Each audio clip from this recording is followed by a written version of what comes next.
Abamenyi korwa ase county ya Lamu nigo bono banyorire omweso ase banyorire obokonyi bw'endagera ase chifamili gwetani chiri bisano chanyare koba chikonyora obokonyi obo ase obokonyi obo borengerete gokonya bari bamenyete n'oborema abo batabwati abaiburi gose bari batari kwenyara ase batebiwa buna ekero kwanyora obokonyi korwa ase amo nandete bwenereti ochikonyora obokonyi korwa ase ensemo yende boigo otigera abande na bali bataranyora banyare koba bakonyora obokonyi obo. Tumefanya targeting ya 5857 households ambao ni 7 wards.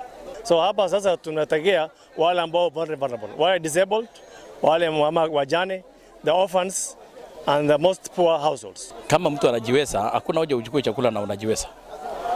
Na ukishapata kama umepata kwa county government,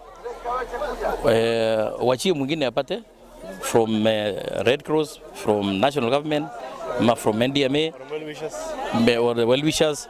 So ukishapata upande moja wachie wengine so that kila mtu aweze kupata kidogo kidogo. Kwa hivyo hiyo ni shukrani na pongezi pia kwa serikali yetu. Kusema ukweli, hali ya ukame katika kaunti ya Lamu, kuna maeneo mengine ambayo ukame umekuwa ni challenge kubwa kwa wakazi wetu wa maeneo hayo, na vile tumepeana hizo mbegu nyingi, kazi ni kwao sasa. Tufanyeni bidii.